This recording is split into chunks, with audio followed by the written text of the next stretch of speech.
Yes, ma'am. It's very intimidating, but we can't hear you if you don't have it up. Right. Does it go this way? You can do it any way you want, but you have to pull it close. I can't see you. That's okay. Good. I'm Ray Kapitka, and I live here in Roseburg. And I'm here today to present to you,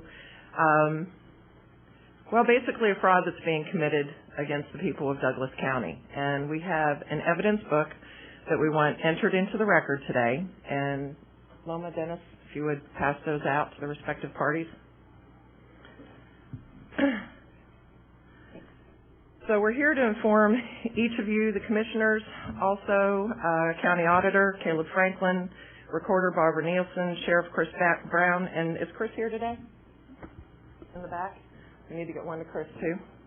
And District Attorney Jack Banta, under the law as required due to the misprision of felony law, and that is USC Title 18, Section 4, and I'll leave that up to you to review. Once we found out about the fraud, we are obligated by law to report it. So this basically puts you on notice. It's important to know the difference between, let me just go ahead and get into it. First thing is that right now, the way that the county is filing notice of tax liens is illegal, and it causes a securities fraud to be committed. So as soon as a tax lien, a notice of federal tax lien is taken to our county recorder, the recorder stamps it, they put it into a lien index, they've committed securities fraud. Now, all of those liens or notice of federal tax liens that come in are unperfected, and this is the problem. Ignorance of the law is no excuse for the law. And if you'll take your book and you'll just turn the first page, on the right side, you'll see the requirements for a actual lien, okay? Starting with A, positive identification of the lien claimant, okay? What page are you on? Just flip the first page and then on the right-hand side. Turn that page over and then the right-hand side. That'd be page 3. Okay. Well, okay, yeah, it says page 3. It gets a little confusing, so I'll help you out. Sorry. Okay, so A, positive identification of the lien claimant. Number 1, photo of IRS lien claimant on file with the county. Fingerprint of IRS lien claimant on file with the county. Written proof of delegation of authority to lien claimant from Secretary of the Treasury of the United States. 4, proof of certification is required by ORS 87.811. Proper certification consists of an affidavit of obligation hand-signed by IRS lien claimant in front of the county notary and under penalty of perjury. True, correct, and complete. The same IRS requirement as on 1040 form. Full disclosure as required by the Uniform Commercial Code. If you'll turn the page, Section 6, any lien, if lawfully constructed, must contain a sworn affidavit assessment as part of the full disclosure requirement. Number 8, by changing the title from a notice to a lien, the county recorder has converted a non-negotiable, non-spendable paper into a negotiable, spendable ledger entry and is therefore, without full disclosure, counterfeited a currency for the IRS. That's where the fraud starts. All the IRS has to do is to ask the county recorder for a certified copy of the tax lien index to prove that a lien has been filed. The certified copy of the lien index has the same power in commerce as a Federal Reserve note, or as most of us call money, because it can be used as money to procure, seize, and sell property for the county or for the county inhabitants to the IRS. Now, this is where the sheriff implicates himself in the fraud. Okay? At that point, everybody becomes not only liable as county employees and puts the county in jeopardy, but they also become personally liable. These are felony counts. This is nothing to take lightly. Okay? Now, if you'll turn to, and ignorance of the law is no excuse for the law. If you'll turn to Section 3, all your books should be tabbed. Okay? You'll see several letters here, and just kind of flip through. I'm going to take you through this quickly and then allow you guys to do your own due diligence. We've put the recorder on notice on several occasions. Okay? Numerous notices have been given to Barbara Nielsen with no, as far as we can tell, intelligent response.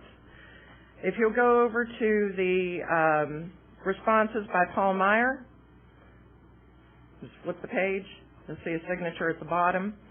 The first response is, please, it's the last paragraph, please don't sue Douglas County or the county clerk. Your issue really is with the Internal Revenue Service. Please take this matter up with them. We then knew at that point that there was a lot of ignorance in the county regarding this issue.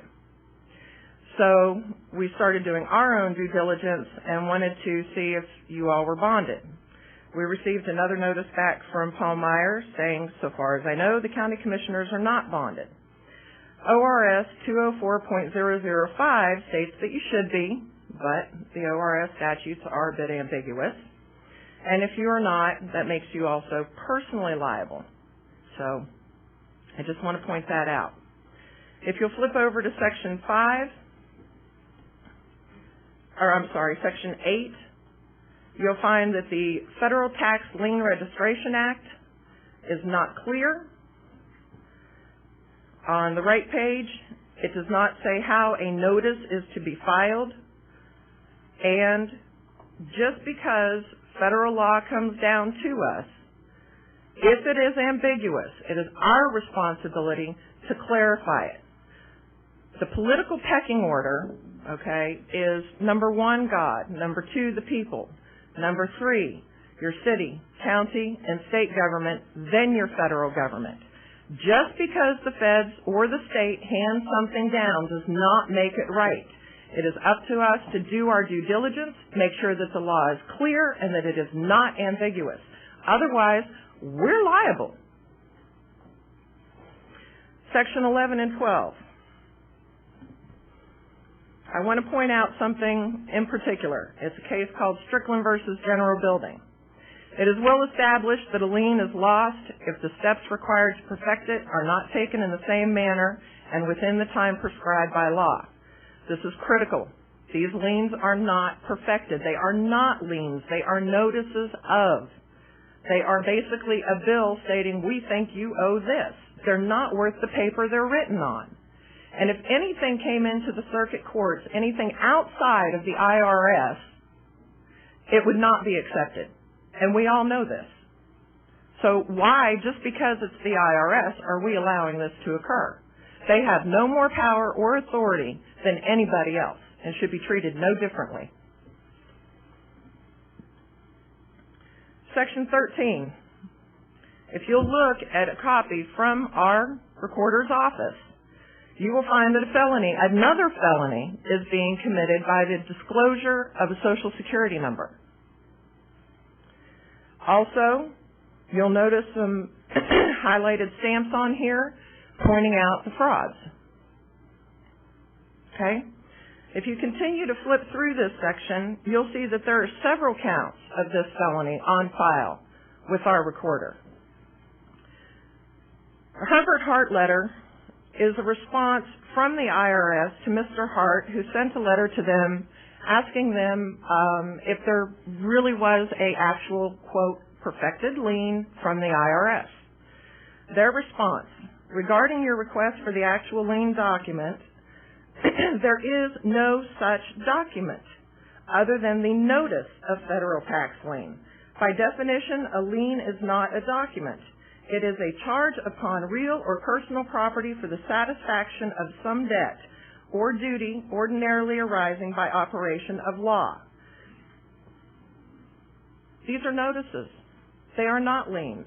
The IRS has stated right here that they don't have them. And through our due diligence, we have yet to be able to get them to produce one. If you'll continue to flip over. So let me ask just a clarifying Yes. question. So is there implication there that by filing this notice of lien for just whatever that they're filing locally here, that then they don't have to have a lien because it just automatically sits out here somewhere? Is that what they're trying to say here? What they're saying is that there is no such thing as a perfected notice of tax lien. And we'll get into that a little bit more, too, as we go through here, because there are specific criteria by the IRS that must accompany it, both through their code and through federal law, that they can't do. They won't do because it's illegal. So what they're asking you to do is to participate in a fraud, in a securities fraud. They know how to make it a negotiable instrument if they can get you to voluntarily participate, and that's exactly what they count on. And they do it with all counties, it's not just us. But as the people, it's up to us, too, to understand our rights, to know the law, and to make sure that our government enforces it properly and protects us properly. And as our representatives, that's why we're here in front of you today. Okay. Any other questions at this point? Okay. Title 42, Section 15. Title 42, Chapter 7, Subchapter 11. Discloses, uses, or compels the disclosure of the Social Security number of any person in violation of the laws of the United States shall be guilty of a felony, and upon conviction thereof shall be fined under Title 18 or imprisoned for not more than 5 years or both. There are several counts where this is happening at our recorder's office, as you can see. These are copies directly from our recorder's office. If you flip the page, there are several more there. Continue to go back. I wanted to point out another issue in Section 17 where there are several counts of double jeopardy using the same notice of federal tax lien that are being made negotiable instruments. If you look at the first one, there's a file stamp from January. On the second one, it's file stamped again in February. Identical notices. Double indemnity, double jeopardy. If you continue to flip through, you'll see several more.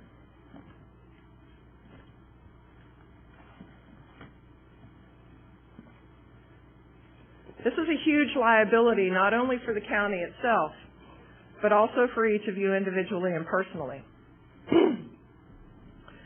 Section 18.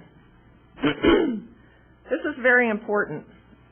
And if you'll turn to the, I'm not sure how yours are tabbed, but if you'll turn to the one where up at the top in blue it says Title 26, Subtitle F, Chapter 64, Subchapter D, etc., and then down below it says Levy and Distraint. This is Section 6331 of the Internal Revenue Code. Authority of Secretary. And I'm just going to read a highlighted section. Levy may be made upon the accrued salary or wages of any officer, employee, or elected official of the United States, the District of Columbia, or any agency or instrumentality of the United States or the District of Columbia by serving a notice of levy on the employer as defined in Section 3401D of such officer, employee, or elected official. This is of monumental importance because this Section A is very often left out. And nobody seems to pay attention to when they get their copy that it starts with B. Now, we all know the alphabet, right? And we would assume that A comes before B and we would question that issue, but we don't because, again, it comes from the IRS. So we assume that we've been given everything that we need. If you notice here, it says absolutely nothing about the people. It is very specific about who is subject to and liable for taxation. And it ain't us, the people of Douglas County. It is you guys because you're elected officials.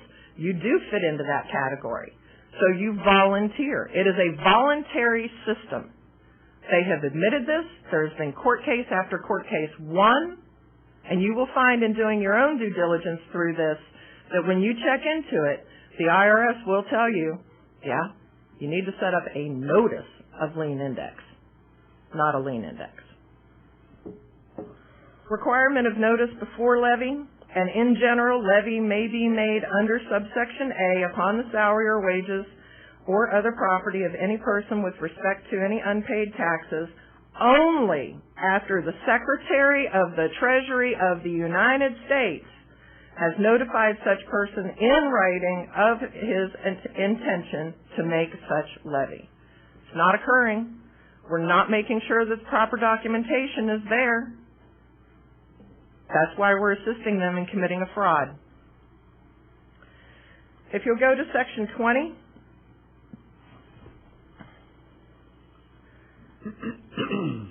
this is a letter by Edward Rivera, attorney at law, on a case that he handled for Lydia Lopez Alvarez.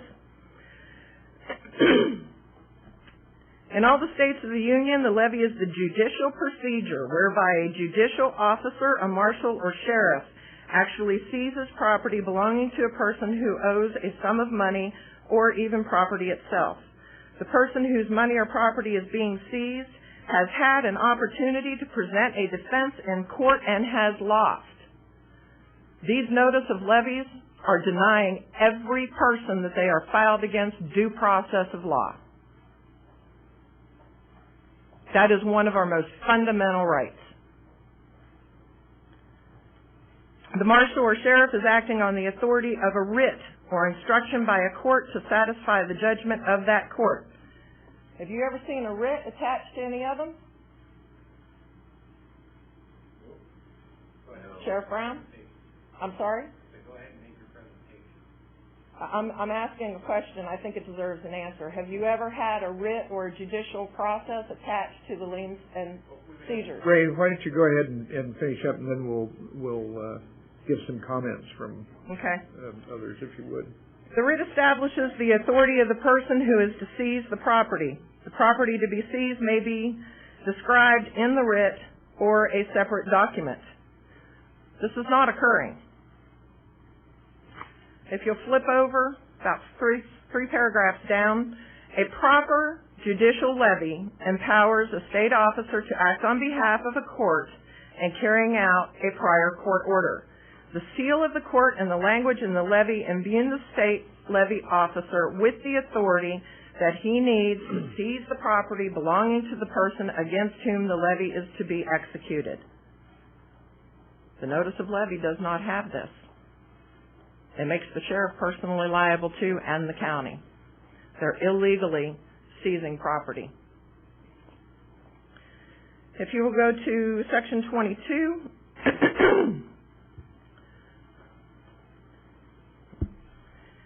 this starts the section, and we've left a page blank where we hope Douglas County will put in their notice, where other counties have done their due diligence, they've looked through this book of evidence, they have not been able to refute it, they've contacted the IRS, and they have corrected their errors.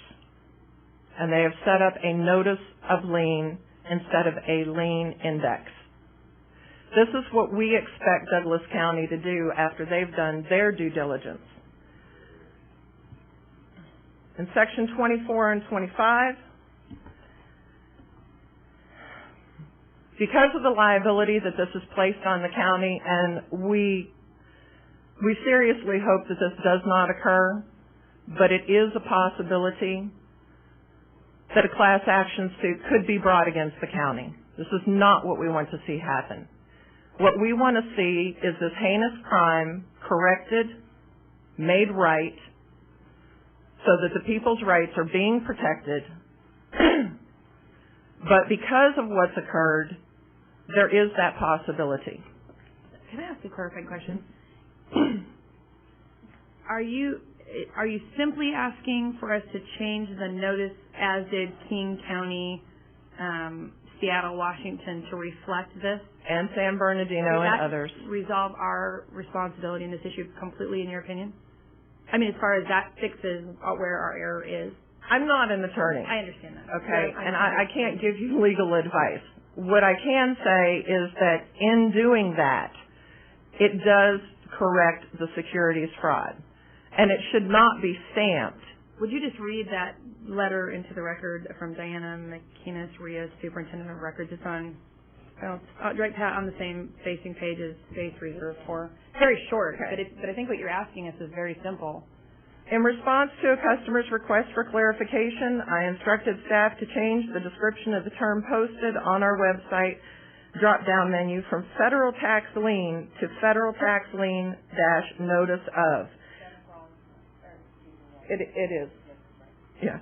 This minor change to the document description, not the actual document title, was done in consultation with the King County Prosecuting Attorney and the Internal Revenue Service, and does not affect any recorded documents or official public records. It is merely a description intended to clarify the title of this document. So I guess what I would like to ask counsel to do is to just do a little bit of research to see if we can add that, what that would, I can't see that would pose any kind of a problem, and if that would fix the issue, in your opinion. Exactly. We also request that it goes back 10 years, and that those that are filed under the lien index be moved to the notice of lien index. Paul, maybe you There's no way to unfile stuff. But Ray, let me ask you this question. Because I think what you're asking the county to do is shifted some. 6 months ago, when I first looked at this, and I haven't looked at it since then, I thought you were asking the clerk's office to refuse to file these notices any longer. Have you abandoned that request, and now you just want No, we asked to be filed properly. They were filing notice of tax liens as actual liens, which was causing people terrible harm. Okay, it was ruining their credit. It was ruining their financial status. They were having property extorted from them, and some of them were even committing suicide over this.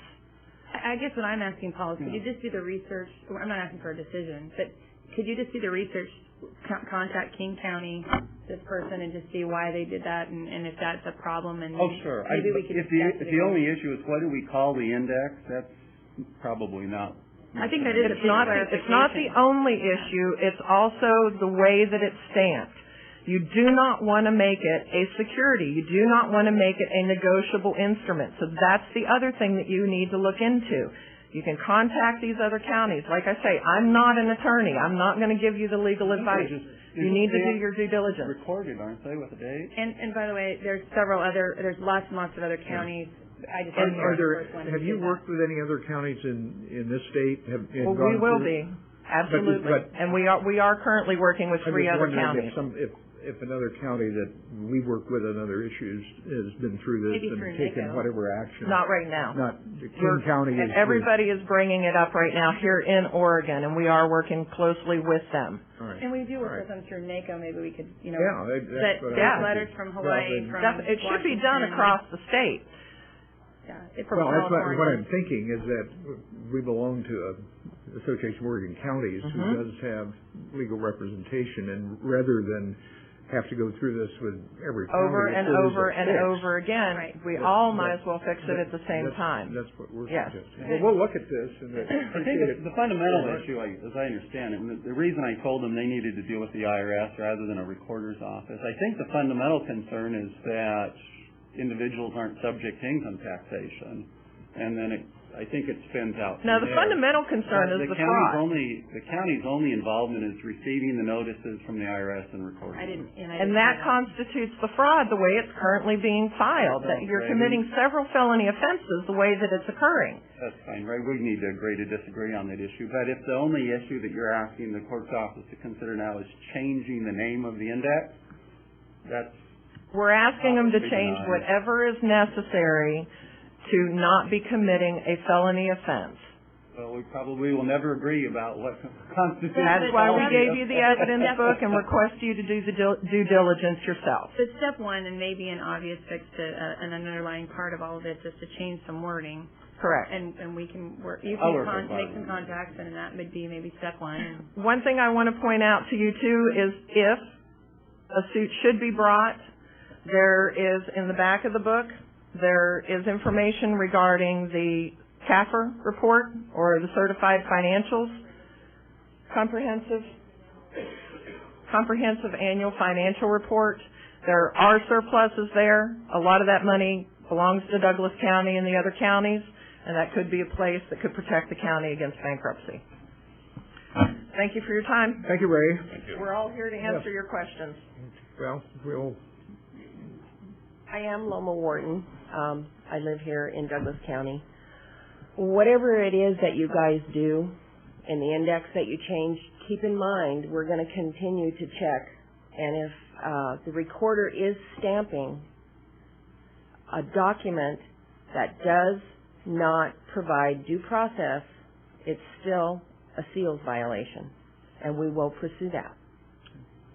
Okay. Thank you. The other issue we need to check into is the legality. Is they brought up of publishing Social Security numbers. Because you know the bank and everybody else you deal with now doesn't. It's only the last 4 numbers and a bunch of dots. But Wilma just mentioned is if matter different than just the name of the index. Yeah, absolutely. I'm interpreting Wilma's comment to mean she doesn't want us to record the things anymore in the form that they come from the IRS. Is that right, Wilma? No, sir. What I'm wanting... Hold on, and I'll tell you. Yeah, tell us what you want us to do. The Social Security go, though, is just something I picked up earlier in the conversation that we need to make sure that we're not violating another law by publishing Social Security numbers. I like your idea of approaching AOC and their counsel, too. Look at counsel support.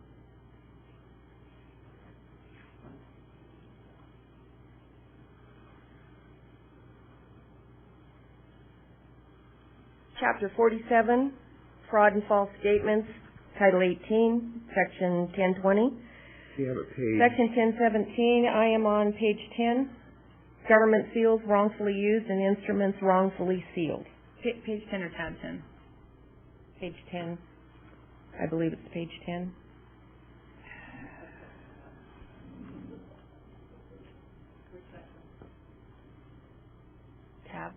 Tab 10. Okay. Page 10. This is the seal. Whoever fraudulently or wrongfully affixes or impresses the seal of any department or agency of the United States to or upon any certificate, instrument, commission, document, or paper, or with knowledge of its fraudulent character, with wrongful or fraudulent intent, uses, buys, procures, sells, or transfers to another any such certificate, instrument, commission, document, or paper to which or upon which said seal has been so fraudulently affixed or impressed shall be fined not more than $5,000 or imprisoned not more than 5 years or both. So what I am saying is that when she receives, there's 6 elements required for a lien to be perfected.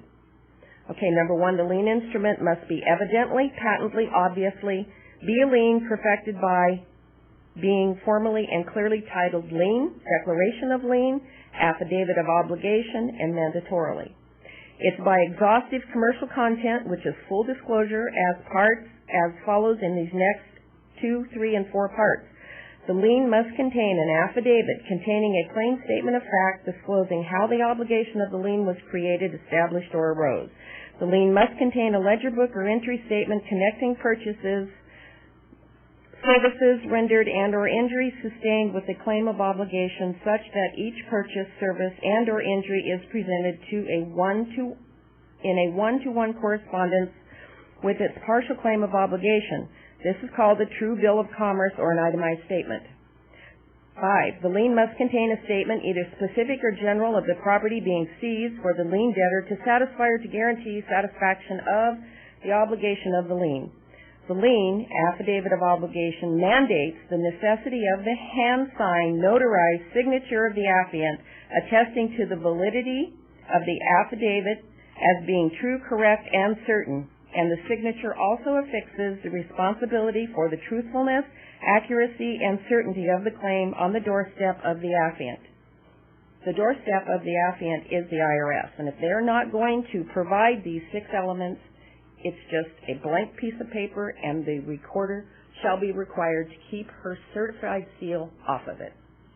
Okay. That's the issue we looked at 6 months ago. You don't want her to record the notices any longer, and I advised her at the time that the law required her to do that, so that's an issue there. Barbara.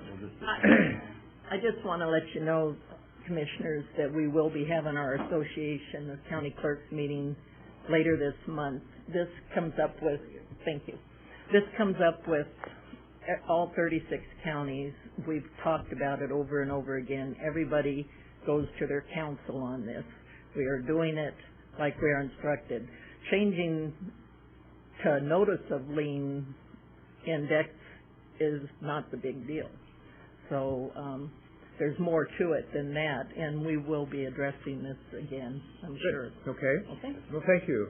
I have one more issue to answer that, please.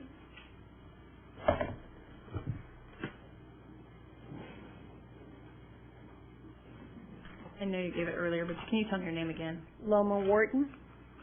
Let me find out where it is. Okay, the Uniform Lien Federal Registration Act instructs the states how to write the statute to commit the fraud. Okay, that statute is in ORS 18816, and I've outlined it for you and highlighted it on page 8.